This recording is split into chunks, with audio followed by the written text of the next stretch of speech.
Okay, Juice. So over the weekend, I sent you a link about a guy that got convicted in a court martial for stealing 400,000 MREs or something. Yeah, it was like $1.4 million in MR nasties. MREs, meals ready to eat, for people who know what that is. Yeah, I've never had an MRE that was good. I mean, I ate them because like you need some food in your belly, but yeah, the newer MREs are pretty good. Not the 4-choice brown ones back in the day. Oh yeah, those beef slice and barbecue sauce. You couldn't wash that crap off there enough to eat it. So you had, back when me and you were coming up, we had 4 choices, right? You had omelet with ham in it. Yep. And that came no matter if it's breakfast or not. Yeah, that was the ham and choke loaf. 5 fingers of death. Yeah. The little hot dogs. Yeah. Then you had beef stew, which wasn't horrible. Yeah, I didn't get the beef stew. And you had chili mac. I didn't get that one either. Really? We had ham and puke loaf. Oh, yeah. We had the spaghetti, the beef slice and barbecue sauce, the pork patty, and the beef patty. Oh, the pork patty, the Spam. Oh. I remember the Spam. We put I'd douse that joker in hot sauce. You could not take a big enough bottle of hot sauce with you. It was so out dry. In the field. How can meat be that dry? It was, well, they dehydrated it. But it had juice in it, though. It didn't matter. Oh, my God. That's why everybody was investing in hot sauce and the ramen noodles. Yeah. You had the bread in there. Yeah. I'd get the crackers and the cocoa powder. Yeah. And a little Cocoa sugar. Puffs. And mix a little water in there and make me a little pudding out of it. So. Yeah. Cocoa Puffs, man. Yeah. We thought it was a big treat when they finally put the wolf cookies in there, the chocolate coated ones. Yeah. Before that, there was none of that. Then they went to the tan ones. They had has M&Ms and junk in it. So. Yeah. They had the oatmeal bar, like the old erasers from school. You had to put water in that joker. You had to soak it in your canteen cup in coffee to be able to eat that thing. Yeah.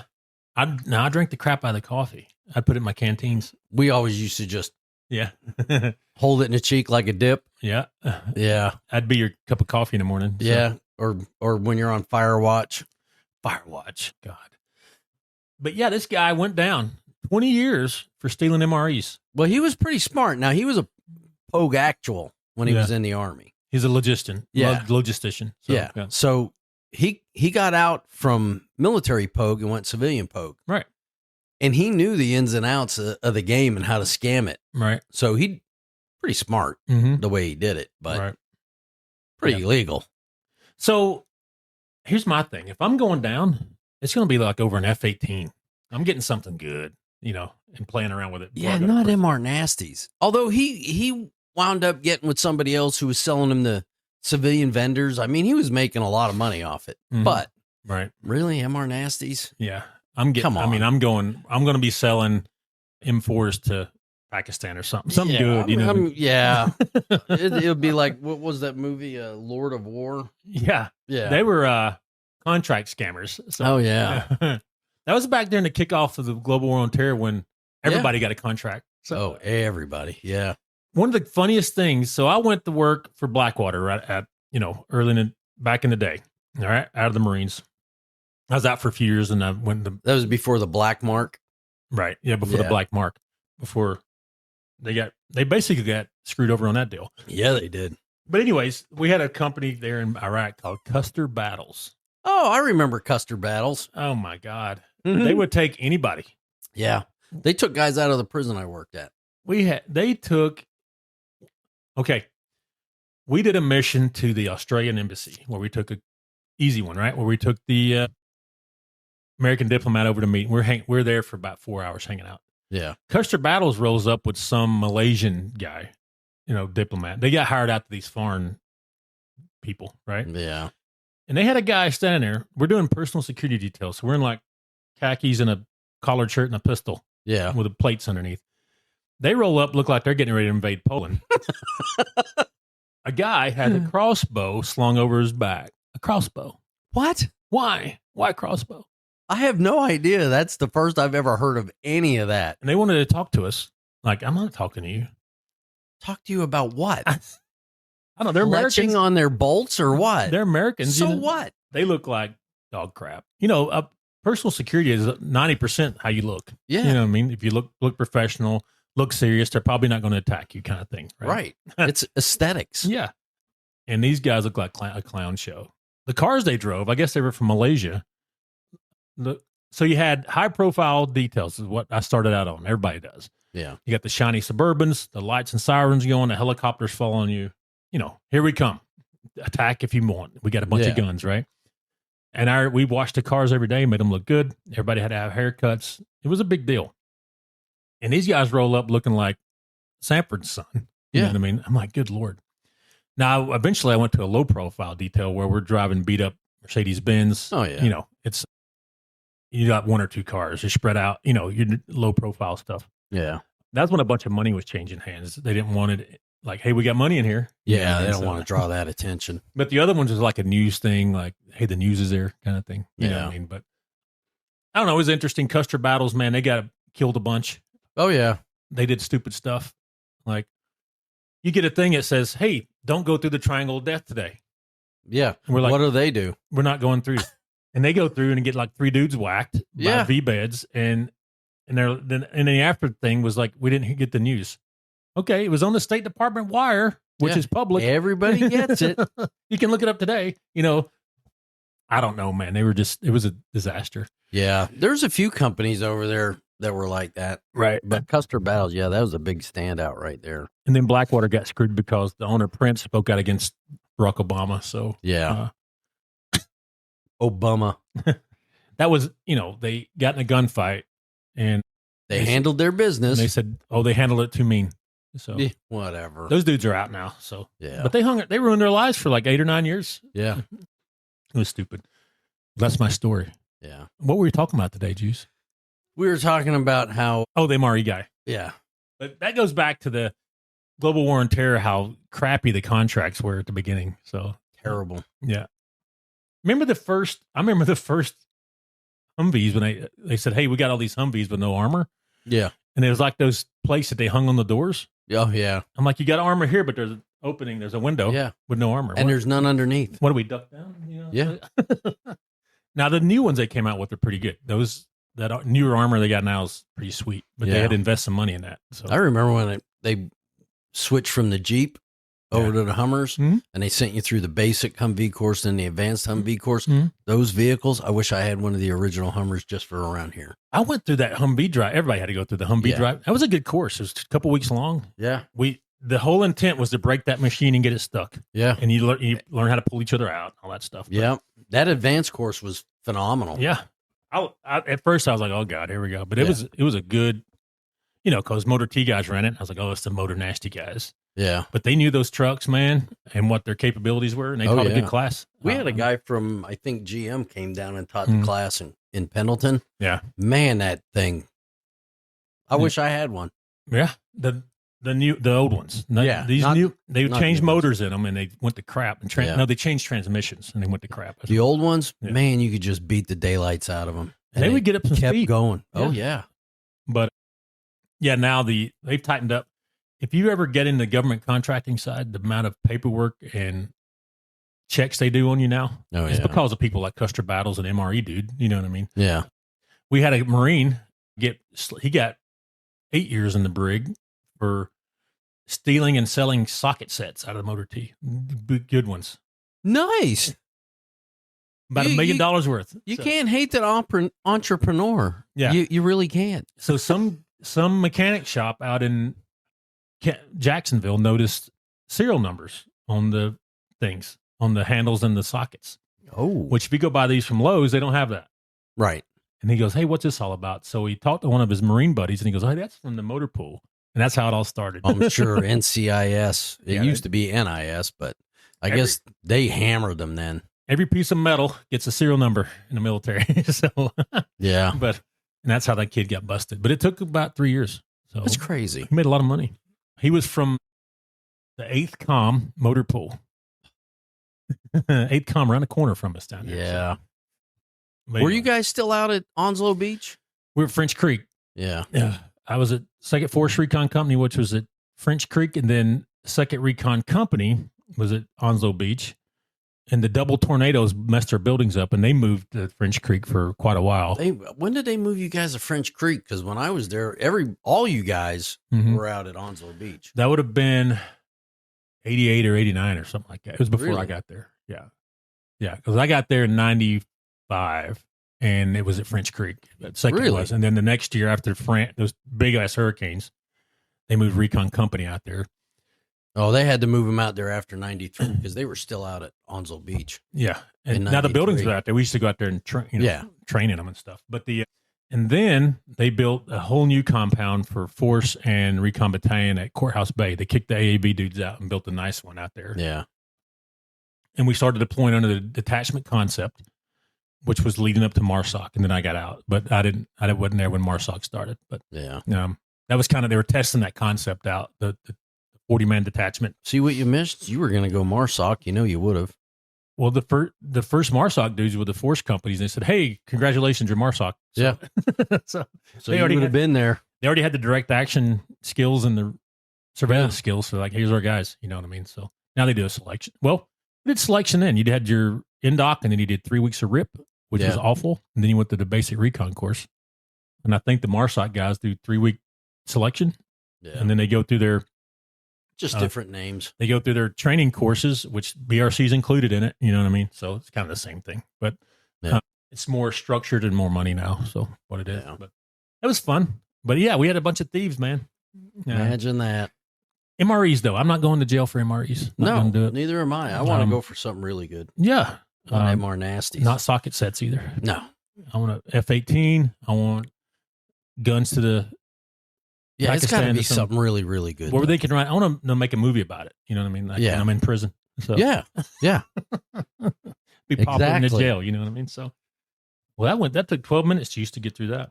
Yeah. Well, sometimes we go on tangents. We're talking about social engineering still. You like that? We are. All right. So you always say you're not a tech guy. No, not really. But you understand how social engineering is the root cause of all tech hacks, right? Right. But I can't open a computer and do what you do. I'm not that techie. I'm not that nerdy. Yeah. I'm nerdy about other things, but when it comes to that side, I have to defer everything to you and ask you questions. Dorks like me. So. Yeah. All right. Here's a good one. UN, United Nations Food Agency, investigates breach exposing data of Gaza aid recipients. Okay. This one bothers me a little bit. So you got people in Gaza who are starving. You know, most people in Gaza are just normal folks walking around and not terrorists. And they get pulled in two by these little wars that terrorists start, right? Right. And they're hungry. They got kids that need food, clothes, all that stuff. And these hackers hack the UN food distribution company. And then they're they're using social engineering with the UN email address saying, "Hey, people that are starving, send us $10 and we'll get you registered for this food." Oh my God. They never get the food. How dirty is that? Yeah, that's pretty bad. I generally don't have a heart, but when it comes to kids, right, I do. Yeah. Don't scam the kids. Come on. Yeah, most Palestinians in Gaza, just people trying to get on with their day. Yeah. And then, the terrorists ruin it. And then they attack the Jews. It only takes one terrorist to screw it up for everybody. Well, when you start blowing up the Jews are coming after you. Yes. So they are. And it's not a happy day at the camp. And the normal people get caught in the middle, right? Right. So that's how that's one of the side effects of war, right? But it was 600,000. This was last month, by the way. 600,000 Palestinian households are affected. And they say that these people got over $1 million from these people in Palestine. People are already hurting. I'm like, good Lord, man, these people are. Wow. These criminals have zero heart. You know what I mean? Yeah. And it was around May 14th when the breach occurred. And since then, until June the 6th this year, they've accumulated over $1 million. They still don't know who's doing it. They don't have a beat on them yet, but they just know that they got hacked. They shut down the website and restarted and all that stuff. So what do you think of that? It's just crazy. Now here's the issue too. This is how this started. So you had local food program, right? They would go out and they'd go around the community and say, "Hey, sign up on the tablet," right? So you got people out there with iPads or whatever connected to some cell network in Palestine. Right. And then that's where it got breached, was probably internal in the cellular cell company, the subscriber.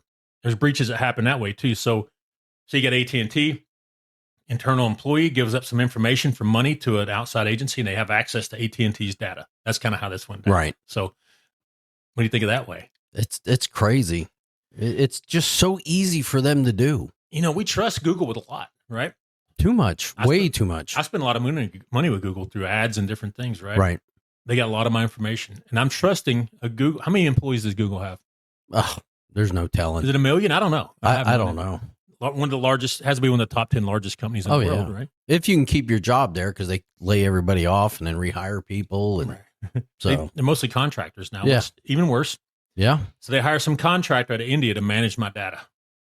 Now, Snafu in India, whatever his name is, some guy, right, gets in bad debt.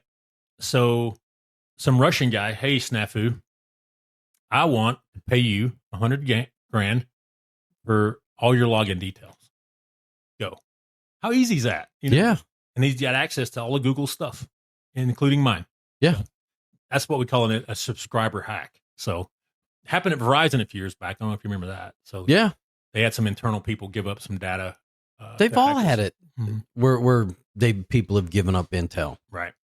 I think those people should go through a security check like the military. Like, hey, they should get vetted. You got equivalent to a secret clearance. Go get your secret clearance done. Yeah. So I agree. Connected with and what debt you have. That it wouldn't cure all the problems with the breaches, but it would probably stop quite a bit of them. It would tighten it up. Yeah. Because an internal breach is they're devastating. They got information to everything. You know what I mean? So like you work for me, it's a tiny company, right? You work for me, you got access to probably over 10,000 cases with sensitive information. I was going to say there's a lot, even for the size of the company, there's a lot of info on there. And there's some rich people in there, and you could take that data and say, hey, look, Mr. Doctor, I'm going to reveal what you did if you don't pay me, kind of thing. See how, and that kills my company. I'm done. And then I get in the news and all that. So, I mean, I didn't do anything wrong with it. It's just somebody internally. It doesn't matter. It's not you, but it's related to your business, and that's a huge mark. Yeah. And my face and name's hanging all over it, right? So yes. It would kill me, but it would also kill that doctor's reputation. Absolutely. So that's a subscriber breach, man. What do you think of that? We all know I'm not as techie as you. I'm not even close, but it's just simple. Either, by the way. No, I'm not. Right. It's just simple little things people can do to prevent things like this. Mm-hmm. Right. If you're going to work for somebody, don't sell secrets. Yeah. But like you said, there should be a vetting process, though. Right. Here's another one. Five Eyes, which is a cybersecurity company, big one, like a multinational one, warned Chinese spies are using job sites to recruit insiders. Imagine that. There we go, right? So they're not just floating a hot air balloon over the U.S. and saying it's a weather balloon. And we let it hang out there for 3 weeks? Yeah. We're just collecting data on the wind. Right. It was a bunch. It was more than one. There was several of them. I remember that one was hanging out there forever. And they allowed it. Why don't we get Johnny out there with the shotgun and shoot it down? Well, because Brandon didn't know his own name and allowed that. Right. I mean, I know there's plenty. I mean, a helicopter and F-18 guys would have shot that dang thing down quickly. You could have got close enough to pop it with a pin. All right. But this is one way Chinese would do it. They'd say, hey, Mr. Amazon employee, we got a better offer. And here's what you got to do. You come work for us, but you're bringing all your Amazon data with you. Yeah. I mean, Amazon holds a lot of data too. So, credit cards, Prime and everything else, and movies, and buying anything online from them. Yeah, we use Prime all the time. We love it, but it's got our banking information right there. Yeah, I use it too. Mm-hmm. Now, Amazon's pretty good about we have to reset the password every so often. Yeah. Does that do any good though? When you got an employee behind the server? No, it does no good. He don't need a password, right? No. And he goes, okay, Mr. Chinaman, here's the data you asked for. I put it on a thumb drive for you. I Snowdened it for you. You're just saying that because you're a fascist. I'm Snowden. I like, Snowden, what he revealed. Yes. I think it made a lot of good changes, what he revealed. How he went about it, is illegal. So, stealing information, basically. Yeah. He's one of the top people. I'm like, yeah, you have issues.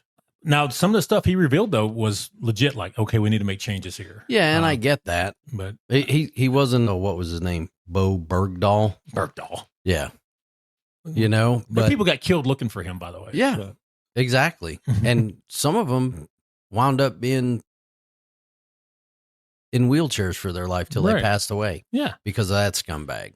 I was in Afghanistan when they recovered him, and I remember that helicopter, that Delta guy getting off the helicopter. I bet the Delta guy was like, I'm only doing this because the boss said so. Yeah. But, other than that, I'd piano wire around your neck and throw you out of this helicopter. Other than that, you can keep them. You know what I mean? Yeah. I'd be like, have a happy life in Jalalabad, wherever you are. So, but yeah, Snowden, I think he did a good thing, but like you said, it's just how he went about it. Yeah.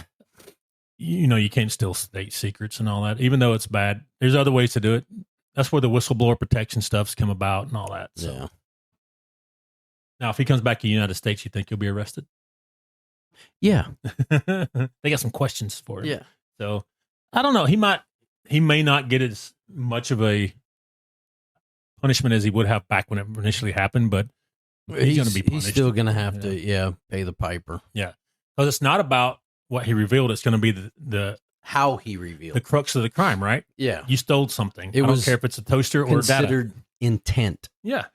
I don't care if you stole a toaster or data, is still stealing, right? So yeah. I don't care if it's on digits or whatever it is. That's what he's going to get in trouble for. So yeah, but these Chinese people are recruiting people and using them to come over. And I guarantee, it doesn't say it here, but I guarantee you they're bringing classified, either company classified or national classified information over with them. So, sure. Yeah.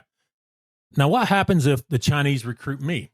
So say they'll send you back. Yeah, they want me. Yeah. But what if, I don't know that any companies, say the company that owns TikTok, right? They say, hey, Mr. Outlaw, I want you to come be a OSINT investigator for us, open source investigator. And I say, okay, and I take the job, but I work from here. Is the government going to have problems with that? Yeah. They're going to ask me some questions, right? They should have problems with it. Right? I don't know what the rules are, but I'm sure they're going to be like, hey, what are you doing? We see transmissions going from your computer to Fang Fang. Right. Know what's going on? Fang Fang. Who's that representative? What's his name in California? Yeah, I can't think of his name. So I don't understand why he was still because he had sex with a Chinese spy for years. Of course he did. But he was still a representative. How? What got him was sexual assault. California. Recently. They finally got him with sexual assault in the United States, but how was he? I mean, like, wait a minute. You had sex with a relationship with a known Chinese spy, but we're going to let you be a representative. Yeah. Yeah. So goofy. Yeah. Well, welcome to the Democrats. Yeah. Anyway, but he was big about, Trump's a rapist and all this stuff. Oh, yeah. And then he got caught raping people. So, yeah. Imagine that. Drugging them. Yeah. Yeah. Giving them a hot Cosby. Hot Cosby. Hey, honey, drink this. Yeah. But everybody, I just had a conversation with somebody kind of sort of about this on technology. Mm-hmm. I hate to tell everybody, if your financials are important, imagine these kids that have stuff on their laptop and they're social engineering. Some scumbag gets a hold of them and says, hey, send me some pictures. Now I got these pictures. Mm-hmm. I mean, it's something as simple as that. Right. The kids are taking their lives over this. Mm-hmm. So it's human trafficking. It's these kids getting conned on social media for pictures and then blackmailed. And it goes all the way up to billions and billions of dollars. Right. We got a call from a 17-year-old the other day. Red flag right out the gate, right? A guy. Right. He said that a man had taken naked pictures of him and now was threatening him and making him pay him money, blackmail him over those pictures. And I said, number one, we're going to hang up and we're going to get on the phone with the police. Yeah, absolutely. So I did a call in with him to the non-emergency line down in Birmingham. And I said, hey, this he's scared to talk to y'all, but he's here now. And I got him talking to him. And I said, I'm going to back out of the conversation now. Let him deal with it. But I texted him the other day. I said, did you ever get this handled? He said, yeah, the police are handling it. I said, good. Yeah. All right. When he said he was 17, I was like, alarms went off. Oh, yeah. Kids don't call me, right? No. And then he told me what was going on. I was like, man, who is this creep? They get panicked. They have they don't know what to do, nowhere to turn. And it's unfortunately sometimes take their own lives over something that yeah, it's embarrassing, but later on, the more you get past this, you'll realize it is what it is. I did something stupid. Well, it's a good versus evil thing, all that. So, all right, yeah, technology, man, it's a good thing, but it's evil too. Ripping off the vulnerable. Yeah, that's what they're doing. So, all right, Juice, we're getting off here. All right, let you go. What are you going to do today? Oh, I got to fix my lawnmower. I got to go bush hog with a machete in my backyard. I got a bush hog. Yeah. I need a bush hog today, too. I got to finish these. Where I took down all those trees. Oh, yeah. It's like walking into the jungles of Vietnam back there. Briars back there. It's terrible. Did you get the stumps ground? Yeah. Everything's ground. I just got holes back there then. No. The pine, the mulch. Oh, yeah. I just covered them up. You see where we ground ours out here? Yeah, I seen that. All right. I'm going to get off here. We'll come back soon. That's right. All right.